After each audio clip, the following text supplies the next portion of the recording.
রহমতুল্লাহি ওয়া বারাকাতুহু। এই সমস্ত ওলামায়ে কেরাম তৈরি হয়েছে যে জিনিসের মাধ্যমে, সেটাই তো মাদ্রাসা। সুতরাং মাদ্রাসা ছাড়া ভাবার কোনো সুযোগ আমার বন্ধুগণ। আমি পবিত্র কোরআনুল কারীম থেকে যে আয়াতে কারিমা তেলাওয়াত করেছি, সেই আয়াতের দিকে লক্ষ্য করেই কথা বলার চেষ্টা করব। আল্লাহ তাআলা আমাদেরকে তৌফিক দান করুন। আল্লাহ রাব্বুল আলামিন পৃথিবীতে রাসূল করিম সাল্লাল্লাহু আলাইহি সাল্লামকে যত দায়িত্ব দিয়ে পাঠিয়েছেন, তার মধ্যে মহান দায়িত্ব হচ্ছে এই আল্লাহর জমিনে দ্বীনকে বিজয়ী করা। বুঝে থাকলে আওয়াজটা উঁচু করে বলেন, ঠিক কিনা? এখানে যদি প্রত্যেকেই আমরা আল্লাহর দ্বীনকে চাই মন থেকে, আল্লাহর দ্বীনকে যদি আমরা চাই মন থেকে, আপনার পিছনে সামনে ভাবা লাগবে না, আল্লাহ আপনাকে কল্যাণ দিয়ে ভরপুর করে দিবেন। আমার বন্ধুগণ, আবু হুরায়রা রাদিয়াল্লাহু তাআলা আনহু চিনি না আমরা? আবার ইমামে আজম আবু হানিফা রাহিমাহুল্লাহ, তাকেও তো চিনি। ইমামে আজম আবু হানিফা রাহিমাহুল্লাহ তিনি বলছেন তার নিজের বক্তব্য, তিনি বাবার সাথে হজে গেছেন। এখন হজে গিয়ে দেখে একজনের পাশে মানুষের ভিড়। বাবাকে জিজ্ঞেস করলেন, ভিড় কেন?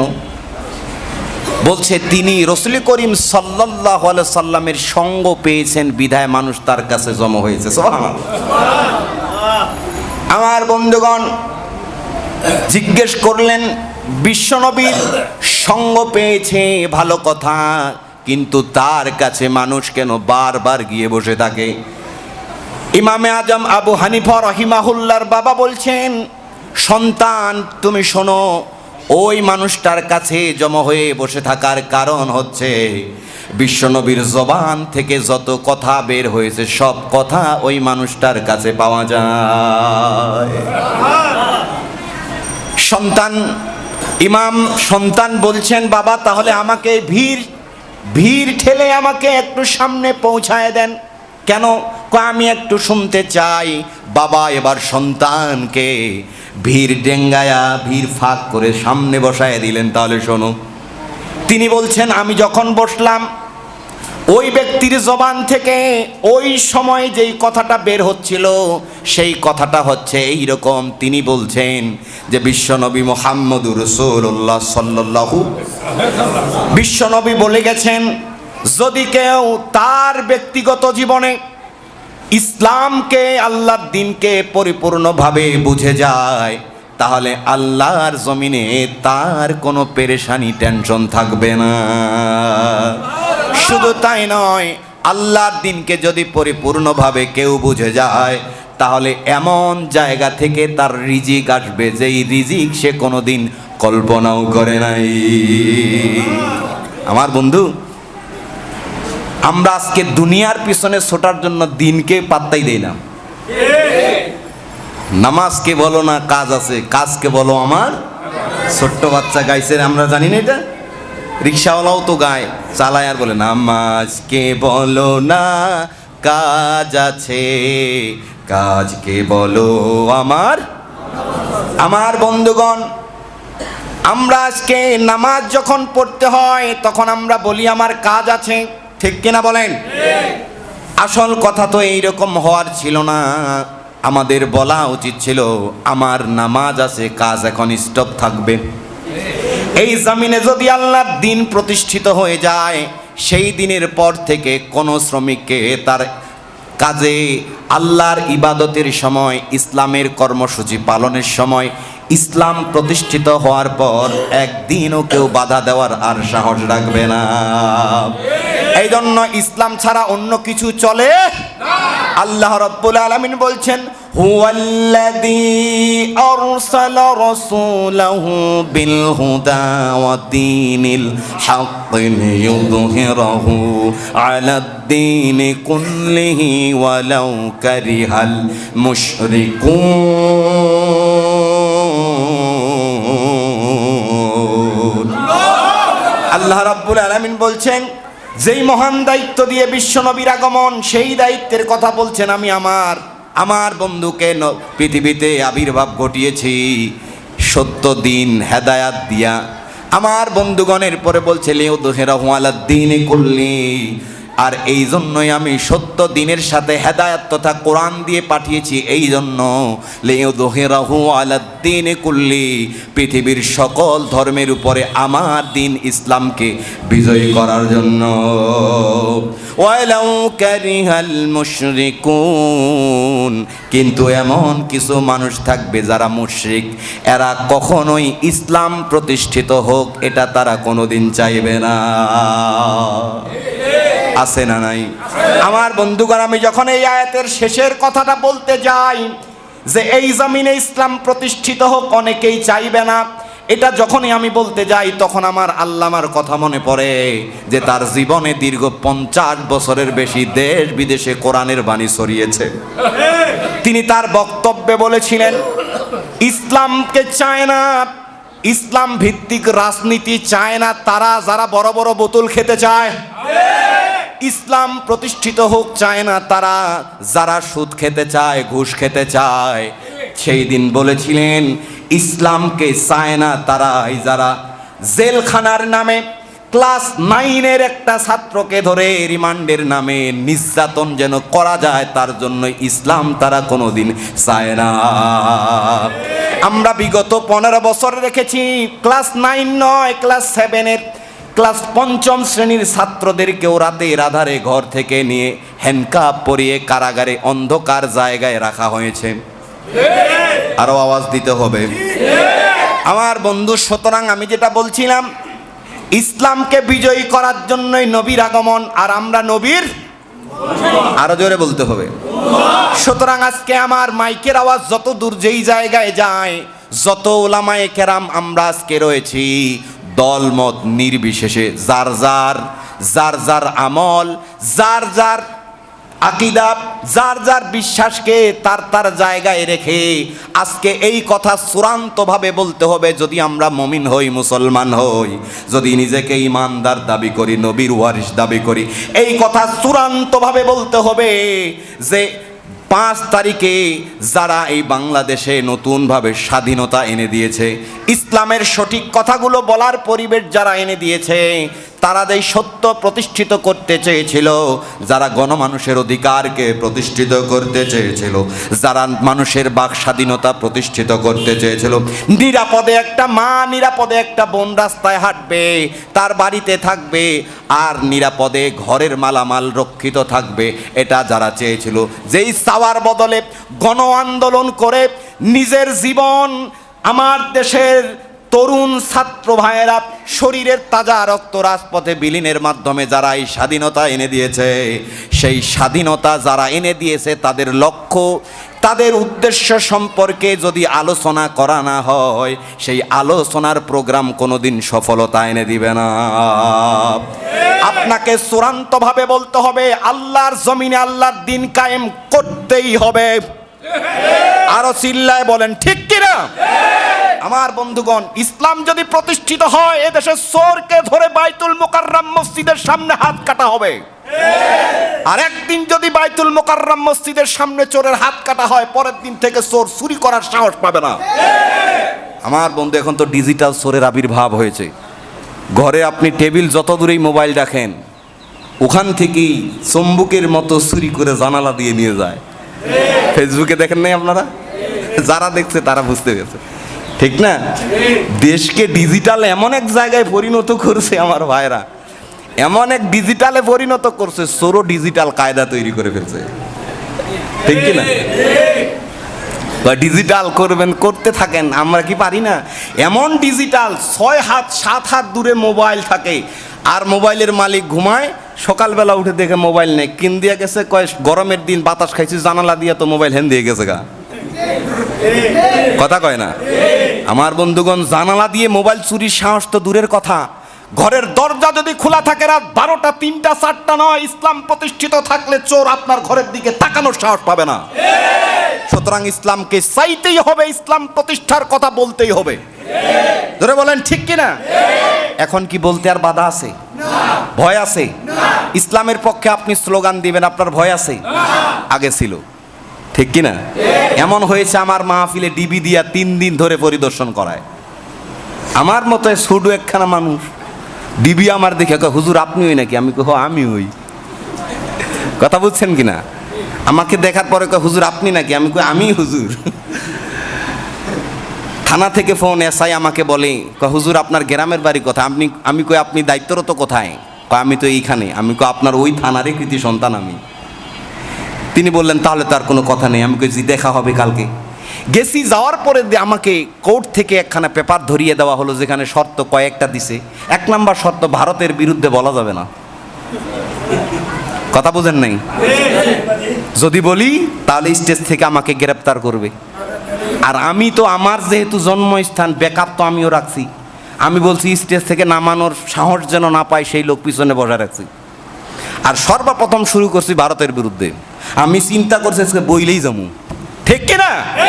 আমার বন্ধুগণ, মৃত্যুর সামনে দাঁড়িয়ে হাসি মুখে জীবন দিতে পারে শুধুমাত্র ইমানদার।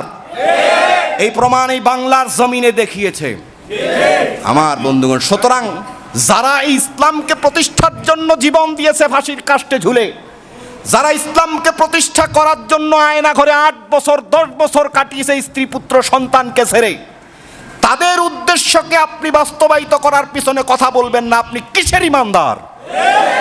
আমার ভাইরা, সুতরাং কথা বলতেই হবে, ইসলামকে চাইতেই হবে। কিন্তু সর্ব কথার মূলে একটাই, ইসলামকে সাপোর্ট দেয় যারা, সেটা হচ্ছে মাদ্রাসা।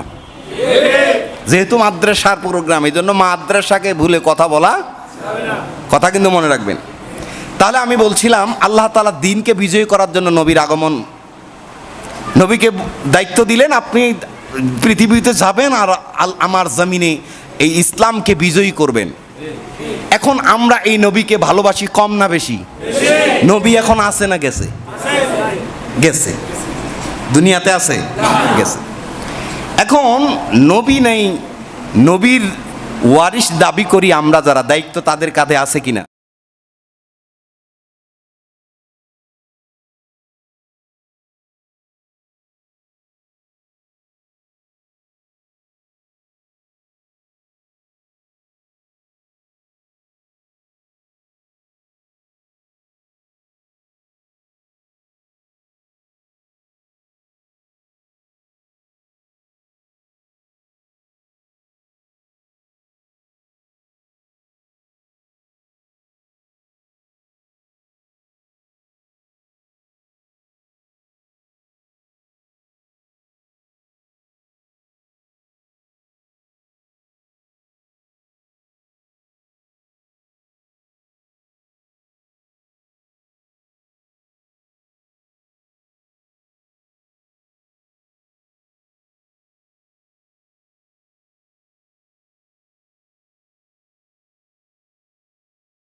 সুতরাং একজন ওলামায়ে কেরাম যদি আল্লাহর জমিনে দিন কায়েমের আন্দোলনে শামিল না থাকে, সে যে ইসলামী আন্দোলন হোক, তাকে আল্লাহর দরবারে জবাব দিতে হবে।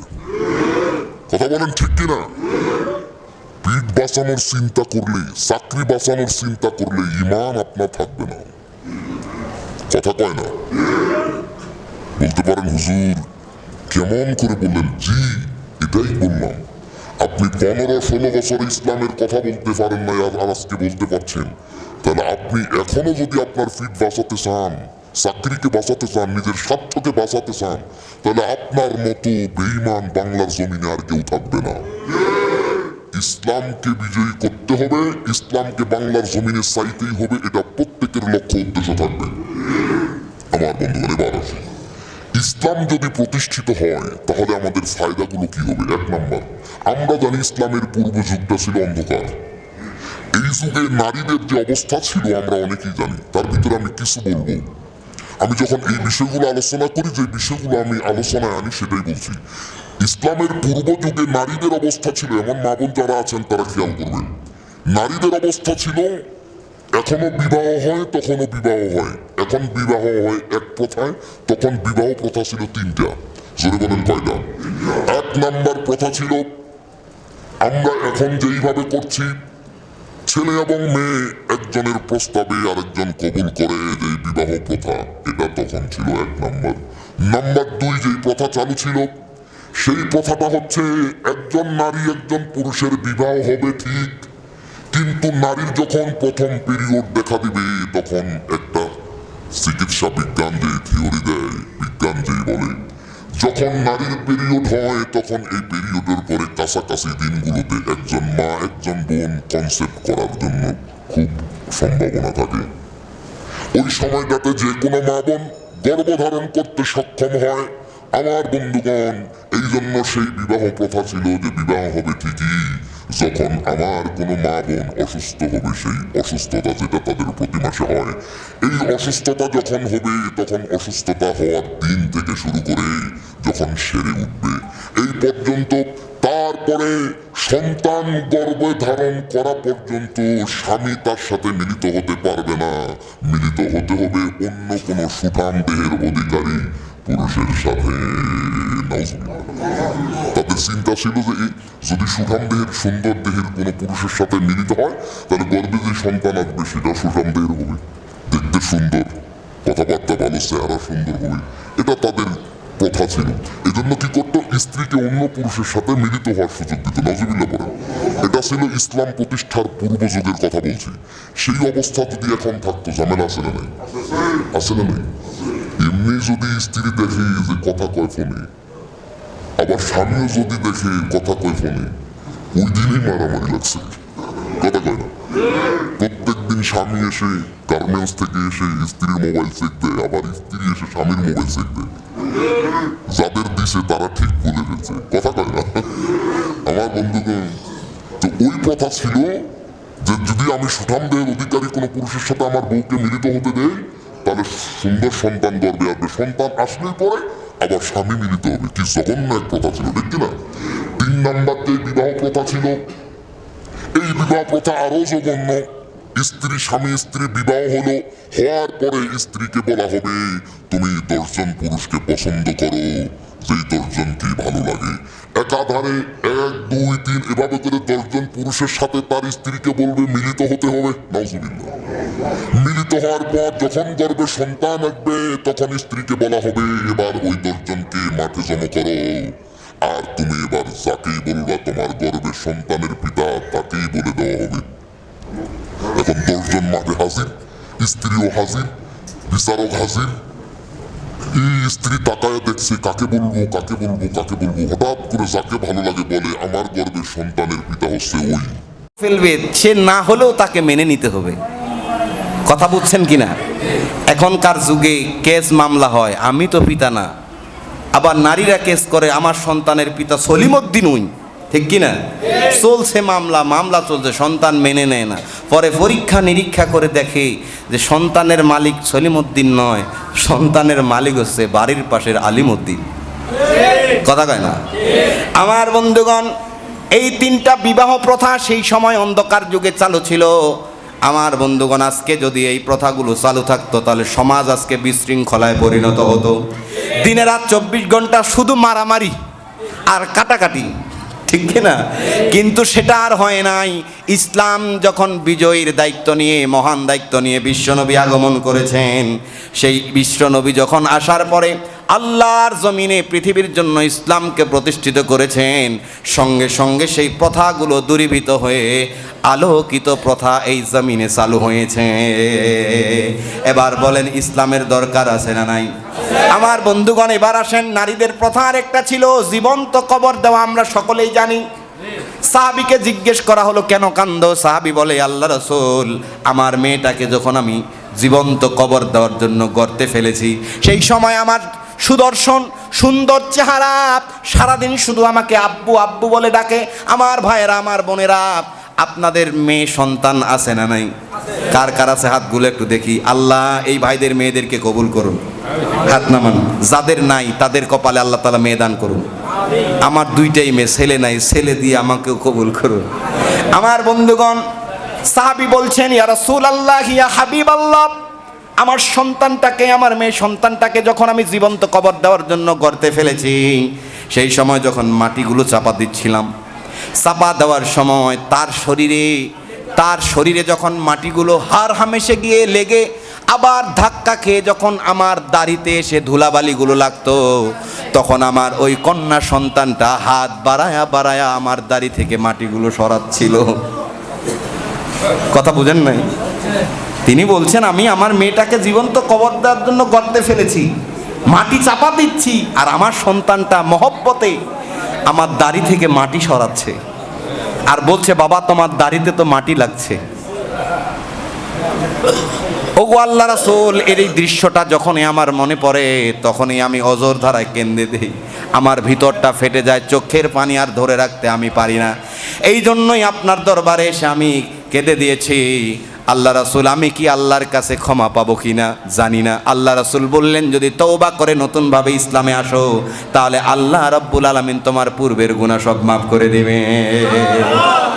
ইসলামের এমন বরকত, ইসলাম ছাড়া আপনি ভাববেন কিভাবে? আপনি যত ধর্ম আছে, এক ধর্ম থেকে আরেক ধর্মে আপনি কবুল 70 বার 100 বার করলেও আপনার তো গুনাহ মাফ হবে না। ইসলাম এমন এক ধর্ম, আপনি পৃথিবীর সমস্ত মতবাদকে দূরে ঠেলে যদি ঈমানকে গ্রহণ করেন সাদরে, আর আল্লাহর কাছে বলেন পিছনের যত কিছু আছে সব আমি, সে সব কিছুর জন্য আপনার কাছে ক্ষমা চাই, আর জীবনও করব না, আমি ইসলামকে সাদরে গ্রহণ করলাম, লা ইলাহা ইল্লাল্লাহু মুহাম্মাদুর রাসূলুল্লাহ। ইসলাম বলছে তোমার পূর্বের সব গুনাহ মাফ। এই ইসলাম ছাড়া ভাবা যায়? কথা কয় না। ইসলাম যে এত সৌন্দর্য, ইসলাম যে এত সাপোর্টপূর্ণ একটি ধর্ম, এটা সবাই জানে, কিন্তু অনেকে মানে, অনেকে মানে না, অনেকে চায়, অনেকে চায় না। কারণ হচ্ছে একটাই, ইসলাম যদি সব জায়গায় প্রতিষ্ঠিত হয় আমার চুরি বন্ধু। কথা কয় না। ইসলাম যদি সব জায়গায় প্রতিষ্ঠিত হয়, মালিক দিয়েছে আমাকে অর্থ, ফ্যাক্টরি ঠিক মতো চালাবো, আর আমি ফ্যাক্টরির দায়িত্ব পেয়ে কর্মচারীর বেতন না দিয়ে নিজের পরিবার চালাই। কথা কয় না। এখানে যদি কোনো বস থাকে তাহলে হয়তো বিষয়টা মাইন্ড করতে পারে। আমি ওই বসকে বলি নাই, যারা করে তাদেরকে বলছি। আবার শ্রমিক ভাইয়েরা বেশি খুশি হয়েন না। আপনাকে বলছে 12 ঘন্টা ডিউটি করতে, আপনি ডিউটি না করে অফিসে ঢুকে মোবাইল চালান, রেডি করে রাখছেন গার্লফ্রেন্ড, 12 ঘন্টা ডিউটি, তার ভিতরে 6 ঘন্টা দিয়ে দেয় গার্লফ্রেন্ড, হ্যালো এইদিকে মেশিনে মাল গেছে গা। কথা কয় না। এখন আর কথা বলবে না। দোষ মালিকেরও যেমন আছে, শ্রমিকেরও। আমার বন্ধুগণ, ইসলাম এমন এক ধর্ম, আপনি বিসমিল্লাহ বলে কাজ শুরু করবেন, আল্লাহর উপর ভরসা রেখে, আল্লাহর উপর ভয় রেখে, তাকওয়া রেখে যদি আপনার কাজটাকে সম্পন্ন করেন, তাহলে ইসলাম বলছে আপনার সমস্ত কাজের সময়টা ইবাদতে পরিণত হয়ে যায়। এর নাম হচ্ছে ইসলাম। আপনি ঘুমাবেন, ঘুমের শুরুতে দোয়া আছে না নাই? ঘুম থেকে উঠার পরে দোয়া আছে না নাই? আমার বন্ধুগণ, যদি শুরুতে আপনি দোয়া পরে ঘুমিয়ে যান, আবার শেষে যদি উঠে আবার আপনি দোয়া পড়েন, তাহলে আপনার ঘুমটাও কিন্তু ইসলাম বলছে ইবাদতে পরিণত হয়ে যায়। ইসলাম এ মাটির পরতে পরতে, জনপদে ঘরে ঘরে, ইসলাম এ মাটির 90% মানুষের অন্তরে। ইসলাম নিয়ে কেউ ছিনিমিনি খেলে এমন শক্তি নেই, আর কিছু থাক না থাক এদেশে ইসলাম থাকবে, সব কিছু বদলে যাক এদেশে ইসলাম থাকবে। নারায়ে তাকবীর। আমার বন্ধুগণ, তাহলে এবার আমরা আসি মূল কথার দিকে। আল্লাহ রাব্বুল আলামিন আপনাকে বলছেন, ইয়া আইয়ুহাল্লাযীনা আমানু দুখুলু ফিস সিলমি কাফা ওয়ালা তাত্তাবিউ খুতুওয়াতিশ শাইতান ইন্নাহু লাকুম আদুউম মুবিন। আল্লাহ রাব্বুল আলামিন বলছেন, হে ঈমানদাররা, যারা তোমরা আমাকে বিশ্বাস করেছো, রাসূলকে বিশ্বাস করেছো, ইসলামকেও বিশ্বাস করেছো, এই সমস্ত কিছুর উপরে ঈমান এনেছো, তোমাদেরকে বলছি বিশ্বাসীরা শোনো, তোমরা ইসলামের ভিতরে পরিপূর্ণভাবে দাখিল হও, আর তোমরা কখনো শয়তানের পথকে অনুসরণ করবে না। আমার বন্ধুগণ, আয়াতের ব্যাখ্যায় যাওয়ার আগেই বলি, যদি কেউ ইসলাম ছাড়া, ইসলাম সমর্থিত, ইসলাম সমর্থন করে, ইসলামের নীতি নৈতিকতা রয়েছে এমন কাজকে বাদ দিয়া অন্য কোনো কাজ করতে চায়, সেটাই হচ্ছে এক নম্বরের শয়তানের পথ। আপনি শয়তানের পথকে বুঝবেন কিভাবে? আল্লাহ রাসূল আপনাকে শিখিয়েছে ইসলাম হচ্ছে ঘুমার শুরুতে দোয়া পড়বেন, আল্লাহুম্মা বিসমিকা আমুতু ওয়া আহয়ি। আর আপনি ঘুমানোর শুরুতেই মোবাইলে, কথা কয় না, মোবাইল না দেখলে ঘুম আসে না। বন্ধুরে, মোবাইল ছাড়া বিছানা জমে না, আছে না? আপনাকে ইসলাম বলছে ঘুমানোর শুরুতে দেওয়া, আবার ইসলাম বলছে ঘুম থেকে উঠেও দোয়া। কিন্তু আপনি ঘুমানোর শুরুতে মোবাইল, ঘুম থেকে উঠার পরেও মোবাইল, কারণ চিন্তা একটাই, যতক্ষণ ঘুমিয়েছি ততক্ষণ পর্যন্ত আমার টেনশন ছিল আমার যার সাথে লাইন চলে সে মেসেজে কি রিপ্লাই দিয়েছে এটা দেখা লাগবে আগে।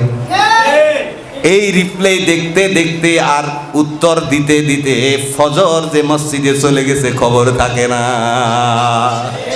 আমার বন্ধুগণের জন্য বলছি সোজা কথা, ইসলাম আপনাকে যা শিখিয়েছে এটা বাদ দিয়ে আপনি যা করতে চাইবেন, যেই পন্থাকেই অবলম্বন করতে চাইবেন, সেটাই হচ্ছে শয়তানের পথ। এবার বুঝে থাকলে আওয়াজ দিয়ে বলেন কথা ঠিক কিনা। আমরা ইসলামের কত সুন্দর সুন্দর, আমরা খাওয়ার শুরুতে দোয়া আছে না? এই সমস্ত মাসনুন দোয়াগুলো এই মাদ্রাসাগুলোতে শিক্ষা দেয়। উস্তাদরা এত সুন্দর করে সাবলীলভাবে সুর দিয়ে ছন্দ আকারে শেখায়, যেগুলো অন্য কোনো প্রতিষ্ঠানে হয়। আমি স্কুল কলেজের বিরোধিতা করতে আসিনি, কিন্তু আমি বিরোধিতা করতে এসেছি ওই কর্মসূচিগুলো, যেই কর্মসূচিগুলো ডিগডাক বাজায়া মসজিদের নামাজের জামাতের ব্যাঘাত ঘটায়। মসজিদে জামাত চলে আর এইদিকে তাহিরির যে কি ডিজে আছে না, তাহিরি করলো জিকির আর এরা করলো ডিজে, আছে না নাই? এটা বিয়ের দাওয়াতেও চলে, মুসলমানের দাওয়াতেও চলে, সব জায়গায় চলে, কথা কয় না? এইটা ছাড়া যেন এখন কোনো অনুষ্ঠানে জমে না। তাহিরি কয় আমি তো করলাম জিকির, হয়ে গেল ডিজে, আমি করলাম জিকির, হয়ে গেল ডিজে। আমার বন্ধুগণ, ইসলাম আপনাকে যেই পদ্ধতিগুলো শিখিয়েছে, রাসূলের মাধ্যমে যেই পদ্ধতিগুলো এসেছে, এইগুলোই অবলম্বন করাই হচ্ছে ইসলাম। এর বাহিরে যেই পদ্ধতি অবলম্বন করবেন সেটাই শয়তান। আর আল্লাহ তাআলা বললেন যে শয়তান তোমাদের জন্য হচ্ছে প্রকাশ্য শত্রু। শয়তান আমাদের জন্য কি? প্রকাশ্য শত্রু। আপনি করতে চাইবেন ভালো কাজ, আপনি বলতে চাইবেন ইসলামের কথা, শয়তান বলবে এটা করা যাবে, এটা করা যাবে। শয়তান পিছনে লেগেই আছে। যদি আপনি নামাজ পড়তে চান, নতুন নামাজি আছে না নাই? নতুন নামাজ 2 দিন পড়লাম, 7 দিন পড়লাম, 1 মাস পড়লাম, 2 মাসের জায়গায় দেখে মুসল্লির আর কোনো খবর নাই। সাউন্ড সমস্যা করতে গেলে মুসল্লির খবর নাই। এখন ইমাম সাহেব তো খেয়াল রাখে যে আমার নতুন কে আসলো, পুরাতন কে আসলো, এতটুকু তো খবর রাখে, তাছাড়া তো আর কোনো কাজ নাই। এখন ইমাম সাহেব চায় দেখে, কিরে আব্দুর রহমান যে কালকে নামাজ শুরু করলো আজকে নাই কেন? খবর লাগাইলো, ভাই নামাজে তো আসলেন না, সাউন্ড সিস্টেমের ভাই কোথায়? বলা হলো যে ভাই আপনি আজকে নামাজে তো আর আসলেন না, কয়দিন পড়লেন, এরপর তো আপনাকে আর খুঁজে পাচ্ছি না। সে বলে হুজুর নামাজ আর পড়বো কেমনে, নামাজের নিয়তই পারি না। কথা কয় না, নামাজের নিয়তেই পারি না। আসলে নামাজের শুরুতে নিয়ত কি মুখ দিয়ে বলা লাগে? নিয়ত কোথায়? অন্তরের বিষয়। এখন আমি নিয়ত পারি না, তাহলে নামাজ পড়বো কেন? আমার বন্ধু, তাহলে নিয়ত পারে না দেখি নামাজে আসে না। সূরা ফাতিহা না জানলেও নামাজে আসবে। এই জন্য বলছি, মূলে একটা কথাই, আপনার নামাজকে বাস্তবায়ন করার জন্য তাকবীরে তাহারিমা দিয়ে শুরু হয়, সালাম দিয়ে শেষ হয়। এতটুকুন কাজের মাধ্যমে সলাৎ প্রতিষ্ঠিত হয়। এই সলাৎকে প্রতিষ্ঠিত করার জন্য তার পিছনে যে সাপোর্টগুলো দরকার, এইগুলো আঞ্জাম দেয় এই মাদ্রাসাগুলো। কথা ঠিক কিনা? লাইন কি ভুলে গেছি? মাদ্রাসা ছাড়া কথা বলা যাবে না। আমি যে বয়ান করছি, এই বয়ানের সাপোর্ট দিছে ছোট থেকে কে? এই মাদ্রাসাগুলো, ঠিক কিনা? সুতরাং আপনাদের সন্তানদেরকে আমরা তো অনেকেই চাই শাকিব খানের মতো হোক, কারণ বর্তমান বাংলাদেশ চলচ্চিত্রে সবচাইতে টপ, ওর ছবি ছাড়া চলে না। কথা কয় না? আমরা চাই আমার সন্তান যেন তার মতো হয়। একটা সময় দেশের মানুষরা চাইছিল যেন শাহরুখ খানের মতো হয়, সালমান খানের মতো হয়, চুলের স্টাইলও ওর মতো রাখে। বাপ নিজেই গিয়া সেলুনে কয় সালমান খানের মতো কাটিস, টেহা কম। কথা কয় না? আমার বন্ধু, সালমান খানের মতো বানায়া আর শাকিব খানের মতো বানায়া কিয়ামতে পার পাওয়া যাবে না। কিয়ামতে যদি বাঁচতে হয়, সন্তানকে ইসলামমুখী করতে হবে। কিয়ামতে যদি আল্লাহর কাছে জান্নাত পেতে হয়, সন্তানকে ইসলামের ভিতরে ঢোকাতে হবে। নইলে এই সন্তানই আপনাকে জাহান্নামে ঢোকানোর জন্য যা করা লাগে দুনিয়াতে সব করবে। আমার সম্মানিত উপস্থাপক ভাই, মাদ্রাসার যিনি প্রিন্সিপালের দায়িত্ব নিয়েছেন, তিনি বলেছেন যে সন্তান, নেককার সন্তান হচ্ছে বাবা মায়ের জন্য সদগায়ে জারিয়া। এই সন্তান দুনিয়াতে ভালো কাজ করবে, বাবা মা অটো তাদের আমল নামায়, মৃত্যুর পরে আমল নামায় সওয়াব পাবে। এখন সওয়াব পাবে এই হাদিস আমরা জানি, এই খবরও জানি, এই ওয়াজও করি। সন্তান যখন দুনিয়াতে আকাম করবে তখন গুনাহ যাবে না? এখন এই আকাম করার জন্য তো যা করা লাগে আমি তো সেই সিস্টেম কইরা থুইয়ে গিয়েছি। আর ইসলামের কাজ করবে, ভালো কাজ করবে, যেই কাজ করলে আমার সওয়াব আসবে, এই সিস্টেম করে দিয়ে আমি আসি নাই। তাহলে জবাব আল্লাহর কাছে আমার দেওয়া লাগবে না মানুষের দেওয়া লাগবে? কথা ক্লিয়ার? আপনি যদি আল্লাহর সামনে জবাব দিতে চান, আপনি যদি আল্লাহর সামনে পার পেয়ে আল্লাহর কাছে জবাব দিয়ে জান্নাত পেতে চান, সুতরাং সন্তান শুধু নয়, গোটা পরিবারকে ইসলামমুখী করতে হবে। আর এই ইসলামমুখী পরিবার তৈরি করার জন্য সন্তানদেরকে মাদ্রাসামুখী করতে হবে।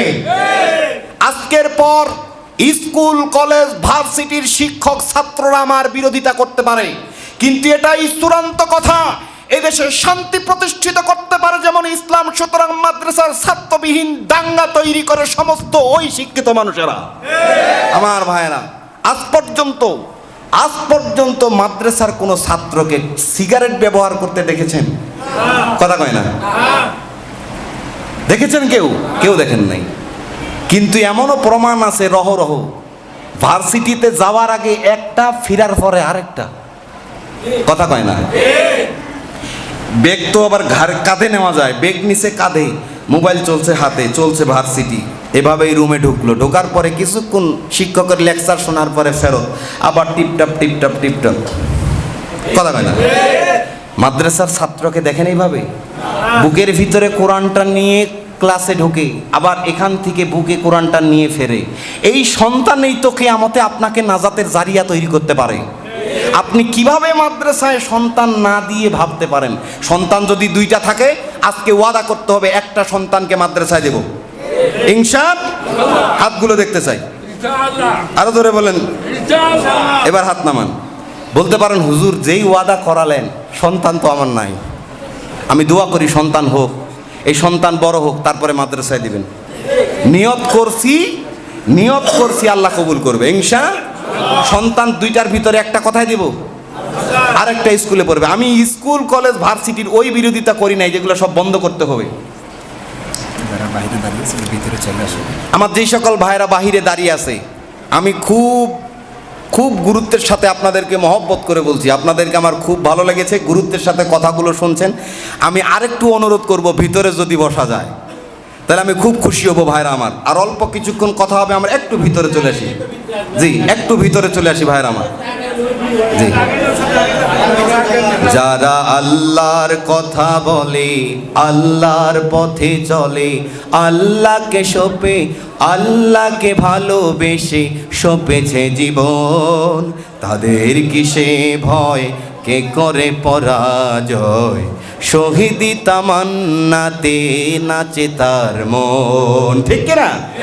আমরা একটু জিকির করি, লা ইলাহা নূরে লা ইলাহা, লা ইলাহা ইল্লাল্লাহু মুহাম্মাদুর রাসূলুল্লাহ সাল্লাল্লাহু। আমার বন্ধুগণ, তাহলে আমি বলছিলাম ইসলাম প্রতিষ্ঠিত হলে যেই ফায়দাগুলো হবে, আর এই ইসলাম প্রতিষ্ঠার জন্য যে সাপোর্টগুলো, সেই সাপোর্টগুলো আসে মাদ্রাসা থেকে। মাদ্রাসা থেকে হাজার হাজার তলবি আলেম তৈরি হয়, কোরআনের ছাত্র তৈরি হয়, হাদিসের ছাত্র তৈরি হয়। এইভাবে তৈরি হতে হতে ইসলামের সমস্ত কাজকর্মগুলো জাতির কাছে পৌঁছায় দেয়, আর জাতি ইসলাম বুঝতে শুরু করে। কিভাবে ঘুমানোর সময় দোয়া পড়তে হয়, কিভাবে ঘুম থেকে উঠলে দোয়া পড়তে হয়, খাবার শুরুতে দোয়া পড়তে হয়, খাবার শেষে দোয়া পড়তে হয়। আমার বন্ধুগণ, স্ত্রীর সাথে মিলিত হলে যেই দোয়া পড়তে হয়, শেষ হলে কি দোয়া পড়তে হয়, নতুন বিয়ে করার পরে বাসর ঘর যখন হয় তখন কিন্তু আবার 2 রাকাত নামাজ পড়া লাগে। এই সমস্ত কিছু বুঝায় যারা মাদ্রাসায় পড়ে তারা। ঠিক কিনা? সুতরাং আপনার এইগুলো জানতে হলে যাদের কাছ থেকে জানা লাগবে, তারা যেই জায়গা থেকে তৈরি হয় সেটার নাম কি? আরো জোরে বলেন না। এবার আসেন, ইসলাম প্রতিষ্ঠিত হলে, ইসলাম দেশে প্রতিষ্ঠিত হলে আপনার আর আমার ফায়দা আবার কি আছে? আমার বন্ধুগণ, যদি ইসলাম প্রতিষ্ঠিত হয় তাহলে এমন কোনো ঘর থাকবে না। কোনো সমস্যা হয়েছে? কোনো সমস্যা? যেই ঝাঁপ পেরে দিছে, আমি তো অমনি মনে করছি যে 15 বছরের ঘটনা ঘটলো নাকি। কারণ যা চলে এটা তো ওরা থাকলে এই জায়গায় নগদেই। ঠিক কি না? আচ্ছা, জি, দরজা ক্লোজ। এখন আমার দিকে চান, সর্বশেষ পয়েন্টে আমরা চলে যাচ্ছি। আমার বন্ধুগণ, যদি ইসলাম প্রতিষ্ঠিত হয়, সন্তান আর পিতা মাতার সাথে বেয়াদবি করবে না। ইসলাম যদি প্রতিষ্ঠিত হয়, স্বামী স্ত্রীর মিল মহব্বত বাড়বে না কমবে? বাড়বে। যখন সমস্ত দোকানপাটে, রাস্তাঘাটে, চার স্টল আর হোটেল বলেন, সমস্ত জায়গা যখন ইসলাম ইসলাম চলবে, হোটেলগুলোতে যখন ইসলামিক অনুষ্ঠান চলবে, টেলিভিশনে আর অশ্লীল চলবে না, সমস্ত ইসলামময় হয়ে গেল, তাহলে আপনি ঘরে এসে ইসলাম ছাড়া আর কিছু স্ত্রীকে বলবেন? সুতরাং ইসলাম যেখানে শান্তি, আরো জোরে বলেন। আজকে সন্তান পিতামাতার উপরে হাত তুলে আছে না নাই? আমার বন্ধুগণ, আবার পিতামাতা সন্তানকে অসৎ কাজে ব্যবহার করে এমন অভিভাবক আছে না নাই? এই দুইটা হয় একমাত্র ইসলামকে না মানার কারণে। যদি ইসলামকে পরিপূর্ণভাবে মানি, যে ইসলামকে আপনার পরিপূর্ণভাবে মানতে বলেছে, শয়তানের পথকে অনুসরণ করতে দেয় নাই। আমার বন্ধুগণ, যদি ইসলামকে পরিপূর্ণভাবে মানা হয় আমার ব্যক্তিগত জীবনে, আমার পরিবারে, আমার সমাজে, তাহলে বিশ্বাস করেন আর না করেন, আপনার জীবনে যখন ইসলাম প্রতিষ্ঠিত হবে, আপনি যা চান নাই আল্লাহ আপনাকে এমন কিছু দিয়া ভরপুর করে দিবেন। তাহলে আজকের পরে ইসলাম ছাড়া অন্য কিছু মানি না। আরো জোরে বলতে হবে, মানি না। আমার বন্ধু, তাহলে পিতামাতার সাথে সৎ আচরণ করবে, এটা তো আগে বোঝা লাগবে। আর এটা বোঝার জন্য সাপোর্ট দেখি লাইন কিন্তু আমাদের একটাই, কথা বুঝছেন কিনা? এখন মাদ্রাসা থেকে বলে দিল, ওয়াকাদা রাব্বুকা আল্লা তা'বুদু ইল্লা ইয়্যাহু ওয়া বিল ওয়ালিদাইনি ইহসানা। তুমি, আমি নির্দেশ করছি আল্লাহ ছাড়া কারো ইবাদত করবে না, আর এরপরে তুমি তোমার পিতামাতার সাথে সৎ আচরণ করবে। সুবহানাল্লাহ পড়েন, আরো জোরে। আমার বন্ধুগণ, আবু হুরায়রা রাদিয়াল্লাহু তাআলা আনহু বলছেন, তার জীবনী থেকে আমি যে বিষয়টা পেয়েছি, তিনি যখন স্থলাভিষিক্ত হলেন, এক জায়গায় অবস্থান করছেন দায়িত্ব নিয়ে, এবং তার মা থাকেন আরেক জায়গায়। আমরা যেমন দিন প্রচারের কাজে বিভিন্ন অঞ্চলে যাই, আমার মা তো গ্রামে, পরিবার আবার এই জায়গায় রেখে যেতে হয়। এইরকম আবু হুরায়রা রাদিয়াল্লাহু তাআলা আনহুর মা এক জায়গায়, তিনি এক জায়গায় দায়িত্বরত। ইতিহাস বলছে তার জীবনী পড়তে গিয়ে আমি যেইটুকুন পেয়েছি, আমার বন্ধুগণ, তিনি যখন কোনো কাজে কোথাও যেতেন সর্বপ্রথম মায়ের দরজার সামনে গিয়া সালাম দিতেন, আসসালামু আলাইকুম। আম্মাজান আসসালামু আলাইকুম সালাম দিতেন। দেওয়ার পরে সালামের উত্তর যখন তার মা দিতেন, তিনি বলতেন, মা আমি দোয়া করি যেইভাবে তুমি আমাকে লালন পালন করেছো, আল্লাহ তাআলা যেন তোমাকে সেইভাবে তোমার প্রতি অনুগ্রহ করে। আবার তিনি যখন দায়িত্ব থেকে এসে আবার তার মায়ের দরজার সামনে এসে আবার সালাম দিয়ে বলতেন, আমি ফিরেছি। এই কাজটা করার কারণে তার মা দোয়া করেছিল, বাবা তুমি যে এই বৃদ্ধ বয়সে, আমার বৃদ্ধ বয়সে এই সময় এসেও তুমি আমাকে যেই আসনে রেখেছো, যেই সম্মান, যেই মর্যাদা তুমি দিচ্ছ, যেই গুরুত্ব তুমি দিচ্ছ, আমি দোয়া করি আল্লাহ রাব্বুল আলামিন যেন তোমাকে সম্মানিত করে দেন। এই আবু হুরায়রা রাদিয়াল্লাহু তাআলা আনহু হলেন যত হাদিস বর্ণনাকারী সাহাবী আছে তার মধ্যে বিশ্বস্ততার দিক দিয়ে 1 নাম্বার। সুবহানাল্লাহ। এজন্য মায়ের কাছে দোয়া ছাড়া শুধু স্ত্রী নিয়ে টকবগানি আর নাচানাচি চলবে না। স্ত্রী পাগল যেই ভাইরা আছেন, আমি আপনাদেরকে স্ত্রী পাগল হওয়া লাগবে না এটা বলি না, আপনি আপনার স্ত্রীর পাগল হবেন, স্ত্রী আপনার পাগল হবে, বরকত আছে না নাই? কিন্তু মা আর বাবাকে তো বাদ দিয়া না। যে মা আমায় ছোট থেকে মায়ার জালে বন্দি রেখে করেছে পালন, হে প্রভু তুমিও তারে তোমার আরো ছায়া নিরে করিও লালন, মাকে করিও লালন। বলেন না আমিন। মাঝে ছিল সব যে আপন, মা ছাড়া আজ শূন্য ভুবন, আসবে না মা ফিরে কভু, কেঁদে যত ভাষাই নয়ন, হে প্রভু তুলেছি হাত, তুমি তারে দাও গো নাজাত, করে নাও আপন। বলেন না আমিন। এখন বলতে পারেন মায়ের গান আর মায়ের ওয়াজ দিয়া ফাড়ায় দিলেন, আমরা কি করছি? আবার হাদিসও মায়ের কথা 3 বার বললো, আমাদের কথা 1 বার, তাহলে আমরা কি কিছুই করি নাই? সারাদিন পরিশ্রম করি, 12 ঘন্টা 14 ঘন্টা, অনেক সময় রাতের 12টা 1টা ফ্রি ডিউটি থেকে, এরকম বাবা আমরা আছি কিনা? তাহলে বাবার অবদান আছে কিনা আমার বন্ধুগণ? তাহলে শুনেন, বাবা শুধু বাবা নয়, এক সৈনিক, খেটে যায় আজীবন সে তো দৈনিক, সংগ্রামী সে যে সংগ্রামী, খুব দামি সে যে খুব দামি, বাবা তুমি আমার 2 চোখে দেখার পৃথিবীর সেরা মানুষ। ঠিক কিনা? আমার বন্ধুগণ, ইসলাম প্রতিষ্ঠিত হলে সন্তান পিতামাতার সাথে বেয়াদবি করবে না, পিতামাতাও সন্তানকে অসৎ কাজে পরিচালিত করবে না। আমার বন্ধুগণ, স্বামী স্ত্রীর মিল মহব্বতে কোনো সমস্যা হবে না। এই জন্য সমস্ত জায়গায় যদি শান্তি পেতে চাই, তাহলে ইসলাম ছাড়া কোনো বিকল্প, আরো জোরে বলেন, ইসলাম ছাড়া কোনো বিকল্প। আমার বন্ধুগণ, তাহলে এবার আসেন, সন্তানকে মাদ্রাসায় দিতে রাজি আছি তো ইনশাআল্লাহ? 3টা আছে, 3টাই না, আপনি দিলে দিতে পারেন, কিন্তু আমার দাবি হচ্ছে 3 জন 2 জন থাকলে একজনকে অবশ্যই ইসলাম শিখতে দিতেই হবে। যদি একজনও আপনার ইসলাম না শিখে, আপনার পরিবার পথভ্রষ্ট হতে 2 দিন লাগবে না। আর যদি একজন ইসলাম বুঝে এরকম মানুষ পরিবারে থাকে, তাহলে পরিবারে বাকি মানুষরা ভুল করলে এ ভুল ধরা দিবে। কথা কয় না? বাবা যখন অজুতে ভুল করে, সন্তান তো অজুর ফরজ কয়টা শিখে এসেছে, বাবা যখন অজুতে ভুল করে তখন সন্তান বলে দেয়, বাবা তোমার ভুল হইছে, এমনি করে করা লাগে। তাহলে ফায়দা আছে না নাই? আবার যখন দেখে আমাদের অঞ্চলগুলোতে জন্মদিন পালন হয় কিনা বলেন? জন্মদিন পালন করা যায় নাকি? জন্মদিন পালন করে আবার ওখানে তাহিরি ডিজে চলে, আবার নাচানাচিও চলে, আছে না নাই? জন্মদিন হারাম। আপনার মনে করেন জন্মদিনের অনুষ্ঠান হারাম না হালাল কোনো কথা নেই, কিন্তু জন্মদিন পালন করতে গিয়ে যেই কাজগুলো করা সব হারাম, আর এই জন্যই এই জন্মদিন পালন করা হারাম। কথা কি বুঝতে পেরেছেন আমার বন্ধু? এই যে যখন আপনি এটা করবেন, আর আপনার ঘরে যদি একজন আলেম থাকে, একজন ইসলাম বুঝে মানুষ থাকে, সে ডাইরেক্ট আগে সর্বপ্রথম বলবে, বাবা এটা করা যাবে, আর এটা যখন বাধা দিবে তখন আপনাকে গুনাহ থেকে বাঁচালো। ঠিক কিনা?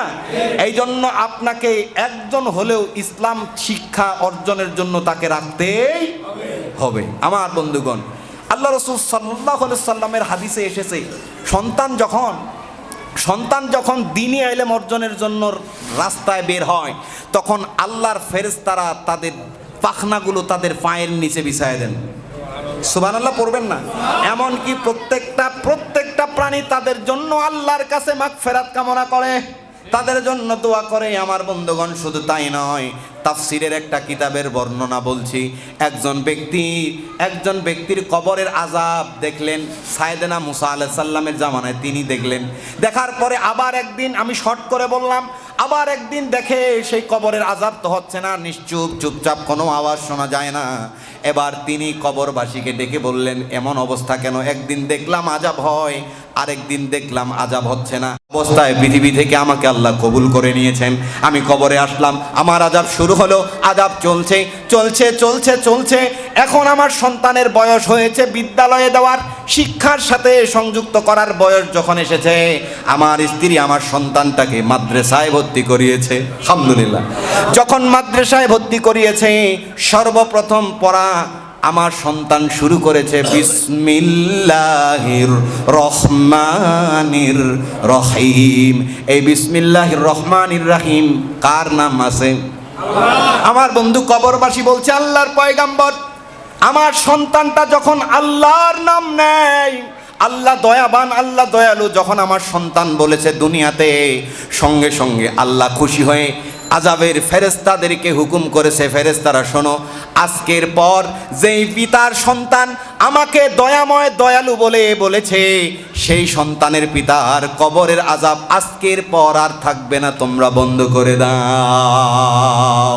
এই জন্য আমার বন্ধু, সন্তান যদি দ্বীনি ইলমের সাথে থাকে, বাবার কি ফায়দা আপনি বুঝবেন না, যে দিয়েছে সে ছাড়া। আমার বন্ধু, সর্বশেষ কথা হলো, সন্তান আপনার মাদ্রাসায় পড়বে, আপনি দুনিয়াতে যেমন ফায়দা পাবেন, কবরেও পাবেন, আবার হাসরেও পাবেন। হাদিস শরীফের মধ্যে এসেছে, কিয়ামতের দিন আলেমদেরকে বলা হবে, তোমরা এক কাতারে যাও। কারণ যারা আলেম হয়েছে, হাফেজ হয়েছে, তারা তো জাহান্নামের জন্য হয় নাই। কিন্তু এখানে প্রশ্ন হলো, হুজুর, তাহলে কি সব হুজুরই জান্নাতে যাবে নাকি? কথা কয় না, যে হুজুররা জাহান্নামে যাওয়ার জন্য হুজুর হয় নাই, তাহলে সব হুজুরই কি জাহান্নামে যাবে নাকি? প্রশ্ন আছে না? সব হুজুরেই জান্নাতে যাবে না, আবার সব হুজুরেই জাহান্নামেও যাবে না। এর ভিতরে হুজুর ভাগ আছে না নাই? একটা হচ্ছে হক্কানি, আর একটা হচ্ছে দুনিয়াবি। কথা কয় না? দ্বীনি ইলম অর্জন করেছে দুনিয়ার জন্য, দ্বীনের কাজ করে দুনিয়ার জন্য, দ্বীনের দাওয়াত প্রচার করে নিজের জন্য, এমন আলেম কোনোদিন জান্নাতে যেতে পারবে না, আগে শাস্তি ভোগ করা লাগবে। আর যদি হক্কানে হয়, সমস্ত কিছু আল্লাহমুখী, আখেরাতমুখী যদি হয়, দুনিয়ার কোনো ধান্দা নাই, চিন্তা নাই। কারণ যে ব্যক্তি ইলম শিখে, তার রিজিকের দায়িত্ব কার? এই চিন্তা করে সে শুধু আল্লাহমুখী, আখেরাতমুখী কর্মকাণ্ড করে, এদেরকে হক্কানি আলেম বলা হয়। আল্লাহ রাব্বুল আলামিন কিয়ামতের ময়দানে এই হক্কানি আলেমদেরকে তার সন্তানদের বরকতে, তার বরকতে আল্লাহর জান্নাতে দিবেন। আমার বন্ধু, সেই দিন যদি আলেমদেরকে বলা হয়, তোমরা এক কাতারে যাও জাহান্নামে যাওয়ার জন্য, তোমরা তো আলেম হও নাই। আমার বন্ধু, আলেমদের, হাফেজদের, কোরআনের ছাত্রদের মর্যাদা যদি এমন হয়, এমন হাদিস শরীফে এসেছে, যারা কোরআন পড়নেওয়ালা, তাদেরকে কিয়ামতের দিন কোরআন পড়তে দেওয়া হবে। বলা হবে, কোরআন পড়তে থাকো। সে কোরআন পড়তে থাকবে, পড়তে পড়তে যেই জায়গায় গিয়ে কোরআনের পড়া তার স্টপ হবে, হাদিস শরীফের মধ্যে এসেছে, তার জান্নাতের মর্যাদা সেই জায়গায় নিযুক্ত করা হবে। যারা হাফেজ, তারা সূরা ফাতিহা থেকে সূরা নাস পর্যন্ত এই যে সমস্ত কোরআন পড়বে, তাহলে জান্নাতের কোনো অংশ পাওয়া কি তার আর বাকি থাকতে পারে নাকি? আমার বন্ধু, আপনার সন্তানের মর্যাদা যদি জান্নাতে এমন হয়, সেই হাফেজের, সেই আলেমের, সেই মাদ্রাসার ছাত্রর পিতা, সেই ছাত্রর মাতা হয়ে, বোন হয়ে, ভাই হয়ে, আপনার মর্যাদাও আল্লাহর কাছে কম থাকবে না, আল্লাহ বেশি করে দিবেন। চিৎকার দিয়ে বলেন না সুবহানাল্লাহ। মরণের কথা মানুষ স্মরণ করো না, আজরাইল আসিলে কারো কৈফত মানবে না। পুরানো গান আছে না? আমার বন্ধু, কিছুদিন আগে একজন মারা গেছেন, এক গানের লেখক, তিনি গান লিখেছেন, চোখেরই পলকে তুমি হতে পারো লাশ, চিরতরে বন্ধ হবে তোমারই নিঃশ্বাস, হবে এলান তোমারই নাম মসজিদের মাইকে, বাড়িওয়ালা নাই রে বাড়ি নাই রে দুনিয়াতে। ঠিক কিনা? গান লিখলেন, তিনি দুনিয়া থেকে বিদায় হলেন, এই বিদায় আমাদেরকেও হতে হবে। ঠিক কিনা বলেন? সুতরাং বিদায় যেহেতু হতে হবে এই দুনিয়া থেকে, কিয়ামতের দিন আল্লাহর কাছে বিজয়ী হওয়ার মাধ্যম তো করে রেখেই তো যেতে হবে। এটা হচ্ছে বুদ্ধিমানের কাজ। যদি আমরা বুদ্ধিমান হই, আমরা বিবেকবান হই, তাহলে অবশ্যই দুনিয়াতে থেকে আমি কিয়ামতের দিন গিয়ে আল্লাহর জান্নাতে যেতে পারবো, আল্লাহ আমাকে সেই ওসিলা জান্নাতে নেবেন। এইরকম কাজের মধ্যে এক নাম্বার কাজ হচ্ছে আপনার সন্তানদেরকে নেক কাজে রাখার জন্য দ্বীনি ইলম অর্জনের কাছে রাখতে হবে, আর এর জন্য মাদ্রাসা শিক্ষার কোনো বিকল্প। তাহলে আমরা কি কথা বুঝতে পেরেছি আমার বন্ধুগণ? কথা বুঝতে পেরেছি?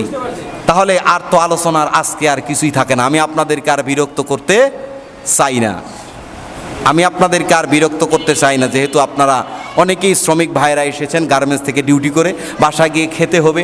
অনেকে হয়তো নামাজ আদায় করেন নাই, নামাজ আদায় করে খাবেন, আবার ঘুম আছে, পরের দিন ডিউটি আছে। সুতরাং আমরা যতটুকুন আলোচনা শুনেছি, মূল বিষয় হচ্ছে একটাই, ইসলাম ছাড়া শান্তি আমরা এখন দেখতে চাই যে এমন হয় কিনা যে দাঁড়ায় যে প্রসাব করে যে ফেরানি, এদের কায়দায় আবার আসে কিনা। কথা কয় না? কথা কি বুঝেন নাই? আমার বন্ধুগণ, নমরুদ ফেরাউন ইসলাম বিদ্বেষী ছিল, তাদের স্বার্থকে বাস্তবায়ন করতে চেয়েছিল, তারা যেমন ছাড় পায় নাই, 15 বছর পরে 16 বছরে আবার যেমন ভোট চুরির কায়দা কৌশল করার চেষ্টা করেছে, আল্লাহ তাদেরকেও নমরুদ ফেরাউনের চাইতেও লাঞ্ছিত করে মামুর বাড়ির দিল্লিতে পাঠিয়েছে। এখন দিল্লিতে বসে বসে ষড়যন্ত্র চালায়, কিছুদিন পর পর ফোন কল ফাঁস হয়, আর বাঙালি তো বুঝে, কয় এটা আপার ফোন। এটা কার ফোন? আপার ফোন। আমার বন্ধু, পৃথিবীর ইতিহাসে, ইসলামের ইতিহাসে যে একবার তার ক্ষমতা থেকে বিদায় হয়েছে, ফিরায় তাকে আর আসার সুযোগ আল্লাহ দেয় নাই। সুতরাং এর থেকে শিক্ষা গ্রহণ করুন, এর থেকে শিক্ষা গ্রহণ করুন। যেই লাঞ্ছিত হয়ে ক্ষমতার অপব্যবহারের কারণে, ফেসিবাদের কারণে, জুলুমের কারণে আমার নিরপরাধ ভাইদেরকে আমরা শুনেছি বাসর ঘরের কথা, নিজের ঘরের কথা, মামুর বাড়ির কথা, সব ঘরের কথা শুনছি। 5 তারিখের পর এদেশের জনগণ আয়না ঘরের কথাও শুনেছে। নিরপরাধ মানুষদেরকে তুমি আয়না ঘরে 8 বছর 10 বছর স্ত্রী সন্তান থেকে পৃথক রেখে, নির্মমভাবে কালো টুপি পরিয়ে, হাতে হ্যান্ডকাপ পরিয়ে, পিছনে বেঁধে এইভাবে করে শুয়ায়া ফালায়া, বাঁকা করে ফালায়া রেখে দিনের পর দিন, রাতের পর রাত নির্যাতন করেছে আমার বন্ধু। সুতরাং এত কর্মকাণ্ড জাতির সামনে প্রকাশ হওয়ার পর তুমি ফিরে আসতে চাও, কোন লজ্জা তোমার আছে আমার বুঝে আসে না। আমার বন্ধুগণ, যদি বুদ্ধিমান হয় ফেরাউন যেমন সমুদ্রের দ্বার প্রান্তে গিয়ে সে যেমন ভুল করেছিল, রাস্তা তৈরি করেছিল কে? পার করেছে কে? ফেরাউন জানে, কিন্তু জানার পরেও তার ক্ষমতা যে আছে, সে যে বড় কিছু, এটা প্রকাশ করার জন্য তার সঙ্গপঙ্গদের বলছে, রাস্তা আমি বানাইছি, তোমরা খালি আসো। তারা বিশ্বাস করে যখন মাঝপথে গেছে, আল্লাহ কয় পানি রে, কয় ডুবানি শুরু করো। নাগানি সুবানি যখন শুরু করছে, সব মরে শেষ। ফেরাউন যখন ডুবে, তখন আল্লাহ রে কয়, আল্লাহ আমি আর ভুল করতাম না, আমার বাঁচাও। আল্লাহ কয় এই জায়গা থেকে ফেরার আর সুযোগ। সুতরাং 5 তারিখের আগে 2 দিন আগে বলো, দরজা খোলা রেখেছি, আমি আলোচনায় বসতে চাই। এই সুযোগ তখন হয় না। বাংলাদেশের মানুষ যখন গলদুয়ার তৈরি করেছে, তখন ভেঙে যেতে বাধ্য হয়েছে। আমার বন্ধুগণ, আমরা শুনেছি কয় খেলা হবে, আমরা অপেক্ষা করছিলাম। সর্বশেষ যখন ফাইনাল খেলা শুরু হলো, অত্যন্ত পরিতাপের বিষয়, দুঃখের বিষয়, ফাইনাল খেলা শুরু হলো, খেলার এক পক্ষ আছে আর আরেক পক্ষ 2 দিন আগে ভাগে গেছে। কথা কয় না? আমার বন্ধুগণ, চোরের অপবাদ নিয়ে, ফেসিবাদের অপবাদ নিয়ে, নির্যাতনকারীর অপবাদ নিয়ে, ভোট চুরির অপবাদ নিয়ে পলানোর পরেও তুমি ফিরে আসতে চাও, তোমার কোনো শরম নাই। আমার বন্ধু, সুতরাং আমি উপদেশ দিব, তুমি এখনো তোমার ভুলকে স্বীকার করে আল্লাহর কাছে তওবা করো। পৃথিবীর কোনো মানুষ ক্ষমা করলে তোমার ক্ষমা হবে না। আল্লাহর কাছে তওবা করো, নতুন করে মুসলমান হও। যদি আল্লাহ ক্ষমা করে তাহলে তুমি বাঁচবা, নইলে ফেরাউন নমরুদের অবস্থা যা, তোমারও অবস্থা তার চাইতে ভয়ঙ্কর হবে। আসুন আল্লাহ তাআলা আমাদের সকলকে এই মাদ্রাসাগুলোর সাথে থেকে ইসলামকে সাপোর্ট দেওয়ার তৌফিক দান করেন। আমরা এই মাদ্রাসাগুলো যখনই আপনাদের কাছে হাত পাতবে, মাদ্রাসার বিভিন্ন প্রয়োজনে যখন আপনাদের কাছে সহযোগিতা চাইবে, অনেক সময় আর্থিক, অনেক সময় পরামর্শ, অনেক সময় শারীরিক, অনেক সময় বিভিন্ন পরামর্শ, বিভিন্ন সহযোগিতা আপনাদের কাছে চেয়ে থাকে, তখন নির্দ্বিধায় একমাত্র আল্লাহর জন্য, আল্লাহর দ্বীনের জন্য এই প্রতিষ্ঠানগুলোকে সহযোগিতা করার জন্য কারা কারা রাজি আছি হাতগুলো দেখতে চাই। আল্লাহ তাআলা এই ভাইদের হাতগুলোকে ইসলামের জন্য কবুল করুন। হাত নামাই। আমার বন্ধু, শুধু এই মাদ্রাসায় আলোচনা করলাম আর এই মাদ্রাসা অনুষ্ঠান থেকে এই মাদ্রাসার কথা বলছি এমনটা নয়। পৃথিবীর যত জায়গায় যত মাদ্রাসা আছে সমস্ত মাদ্রাসাগুলোকেই মুসলমান হলে সাপোর্ট করতে হবে, ঠিক কি না? তাহলে আমি যেটা সর্বশেষ এখন বলবো যে এই মাদ্রাসা আমাদের আজকের এই সমাবেশ সুন্দর আয়োজন হলো, আপনারা এসেছেন। এই মাদ্রাসার প্রতিষ্ঠাতা আমার মাওলানা বেলাল হোসেন ভাই, তিনি আমাকে অত্যন্ত স্নেহ করেন, অনেক মহব্বত করেন। তিনি কিছুদিন আগে তার গ্রামে আমার একটা মাহফিল তিনি দাওয়াত করেছিলেন, সেখানে আমি ওনার সাথে গিয়ে আলোচনা করে এসেছি। আসার পরে আবার 16 ডিসেম্বর সেখানে যাব ভাইয়ের বাসায়, এজন্য উনি আমাকে খুব মহব্বত করেন। ওনার বিষয়ে একটা বলবো, ওনার যে ছেলে, একমাত্র ছেলে, একটা না ভাই, একমাত্র ছেলে, তিনি এই মাদ্রাসা থেকে হাফেজ হয়েছেন আলহামদুলিল্লাহ। নিজের বাবার প্রতিষ্ঠিত মাদ্রাসা থেকে সেই ছেলেটা হাফেজ হয়েছে। তার একটা বিশেষ বৈশিষ্ট্য আছে, আপনারা জানেন না, আমি আপনাদেরকে বলার জন্যই বিষয়টা বলছি। তার একটা বিশেষ বৈশিষ্ট্য হলো সে চমৎকার বক্তব্য দিতে পারে অগ্নিঝরা এক নিঃশ্বাসে। আল্লাহু আকবার বলেন। তার বক্তব্য যদি কেউ শুনে থাকে সে বুঝতে পারছে, যে শুনেন না তাদেরকে বলি, সে যখন বক্তব্য দেয়, আরবি হোক আর বাংলা হোক, বক্তব্য যখন দেয় যেন মনে হয় আমাদের মাজলুম আল্লামা মামুনুল হক বক্তব্য দিচ্ছেন। সুবহানাল্লাহ।